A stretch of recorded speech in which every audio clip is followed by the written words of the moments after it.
कि जितने भी हमारे त्योहार होते हैं वो भागवतिक होते हैं। इनमें कोई न कोई संबंध हमारे भगवान की लीलाओं से होता है। जैसे ये दीपावली है, तो अवध में भगवान श्री रामचंद्र जी, तो ये उत्सव मनाया गया। दीप संपूर्ण अयोध्या दीप से प्रकाशित है। भगवान श्री राम 14 वर्ष वनवास के बाद अवध में जो है विराजमान हो रहे चक्रवर्ती सम्राट पद पे। तो ये जो अब इसे हम घर-घर हमें लगता है पूरे भारत में मनती होगी। सद्भावना तो है, पर हमको ये समझना पड़ेगा कि जैसे हम दीपावली उत्सव में जुआ आदि खेलने लगते हैं लोग, नहीं खेलने लगते कि भाई साल भर तो हम नहीं खेलते, पर दीपावली को तो खेलें। क्यों भाई? कहाँ लिखा हुआ है कि आप दीपावली को वो अपराध करें जिसमें कलयुग का वास रहता है, जिसमें बड़े-बड़े धर्मात्माओं की भारी भारी विपत्तियाँ आई, धर्मराज युधिष्ठिर, महाराज नल, दमयंती, बड़े-बड़े पावन चरित्र हैं महापुरुषों के। क्यों? द्यूतकीड़ा में कलयुग का निवास है।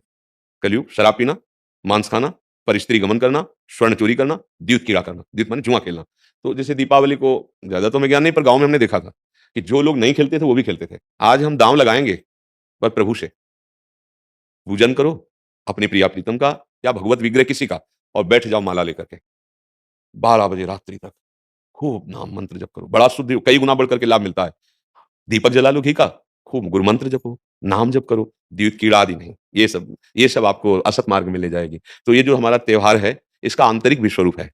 हमारे हृदय में भक्ति कर दीप प्रेम करि बाती।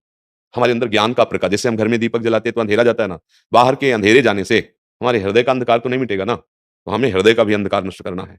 जब बाहर की दीपावली इतनी खुशी दे सकती है, तो अगर अंदर की दीपावली हो जाए तो कितना आनंद आ जाएगा। फिर तो हम आनंद सिंधु में डूब जाएँगे। कौन-सा दीप अंदर जलाया जाता है? भक्ति का दीपक और प्रेम की बाती। अगर भक्ति का दीपक प्रेम की बाती हो जाए तो उस प्रकाश जो प्रकट होता है, उसे ज्ञान कहते हैं। उस ज्ञान से ये जितनी भी चिंता, शोक, दुःख, मृत्यु आदि का भय है, ये सब नष्ट हो जाएगा। आप शरीर नहीं हैं। आपका स्वरूप सच्चिदानंद है। किसी भी शस्त्र-अस्त्र की ताकत नहीं कि आपको मार सके, और ये शरीर बच नहीं सकता, क्योंकि ये प्रकृति का है और ये मरेगा।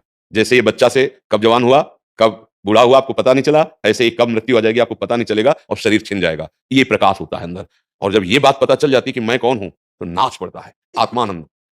यज् ज्ञात्वा स्तब्धो भवति, मत्तो भवति, आत्मा रामो भवति। जिसको जान लेने पर वो शांत हो जाता है, वो मस्त हो जाता है, वो आत्मा राम हो जाता है। ये आई दिवाली अंदर की। तो ये भक्ति कर दीप और प्रेम कर बाती किसी बाजार में नहीं मिलती है। ये बाहरी दीपक और बाती तो बाजार में मिल जाती है, लेकिन ये भक्ति कर दीप प्रेम कर बाती कहाँ मिलेगी? बोले साधु संगति कर अनुदिन राती। यदि भगवत प्रेमी महात्माओं का संग हो जाए, तो दीपक भी मिल जाएगा, बाती भी मिल जाएगी और प्रकाश भी हो जाएगा, अज्ञान अंधकार नष्ट हो जाएगा। हमें लगता है खूब बढ़िया दीपक जलाए और मंजीरा उठावे, भगवान नाम कीर्तन करे 10, 20, 50 लोग मिलके, फिर एकांत में नाम जप करे, ठाकुर जी को भोग लगाए, आरती करे। तो ये सात्विक, भगवान आए तो सब उत्सव मनाए, आनंद मनाए, आसुरी प्रवृत्ति वाला कोई भी कार्य ना हो, और अंदर भी जब हम नाम जप करेंगे, भक्ति करेंगे, तो अंदर प्रकाश बहुत ज़रूरी है। आज हमारे बाहर तो प्रकाश की बहुत बढ़िया व्यवस्थाएँ हैं, हाइलोजन बिजली सब चल रही, जब बिजली नहीं तो जनरेटर से चल जाएगा। अंदर अंधकार छाया हुआ है, नहीं छाया हुआ? इस अंधकार में जब तक दीपावली नहीं होगी, तब तक वास्तविक आनंद का अनुभव नहीं होगा। और यहाँ